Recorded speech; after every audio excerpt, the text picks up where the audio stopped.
अफगानिस्तान में पीछे रह जाने वाले खानदान के तहफ़्फ़ुज़ की खातिर अपना चेहरा छुपाने वाली मरियम उन हज़ारों अफगान बाशिंदों में से हैं जो अफगानिस्तान पर तालिबान के कब्जे के बाद बहुत मुश्किल से अमेरिका पहुंचे।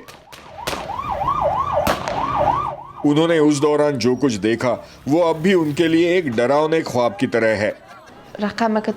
तालिबान ने कुछ ही घंटों के अंदर काबुल और पूरे अफगानिस्तान पर कब्जा कर लिया और हमने सब कुछ खो दिया। हमने कभी सोचा भी नहीं था कि ऐसा कुछ होगा। मैं इसे अपनी जिंदगी का सबसे बुरा तजुर्बा कहूंगी। मरियम ने पॉलिटिकल साइंस में बैचलर्स डिग्री हासिल की और उनका ख्वाब मास्टर्स करके एक डिप्लोमेट बनने का था। काबुल पर तालिबान के कब्जे से जहां उनका ये ख्वाब अधूरा रह गया, वहीं अमेरिका में उन्हें नए चैलेंजेस का सामना है।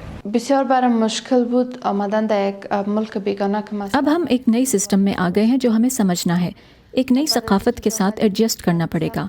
अगर मुझे अपनी पढ़ाई फिर से शुरू करनी हो या नौकरी तलाश करनी हो तो उसमें भी काफ़ी मुश्किलात हैं। ऐसा लगता है कि हम अपनी ज़िंदगी सिफर से दोबारा शुरू कर रहे हैं।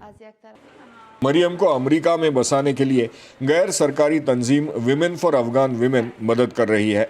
ये तंजीम अफगानिस्तान में ख़वातीन की तरक्की और हुकूक के लिए काम करती थी।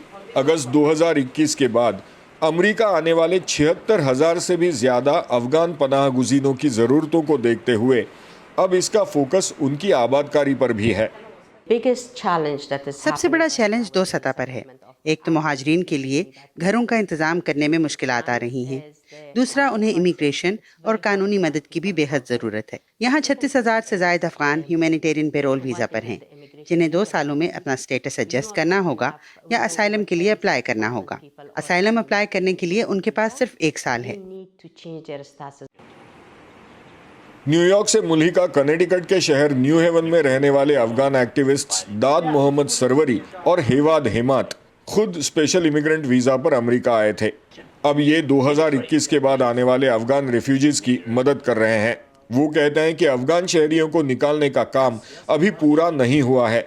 न सिर्फ सिविल राइट्स एक्टिविस्ट्स, न सिर्फ इंसानी हुकूक के लिए काम करने वाले, बल्कि वो भी जिन्होंने पिछली 1 तिहाई में अफगानिस्तान में अमरीकी हुकूमत को सपोर्ट किया, वो अभी भी वहाँ फंसे हैं, वीज़ा मिलने की और आसानी से मुल्क से बाहर निकलने की राह देख रहे हैं।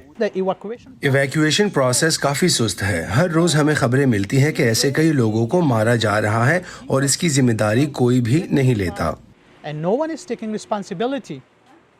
विमेन फॉर अफगान विमेन तंजीम की डायरेक्टर कहती हैं कि इन हालात को बदलने के लिए उन्हें अमरीकी हुकूमत की जानिब से कोई खास इकदामात नज़र नहीं आ रहे।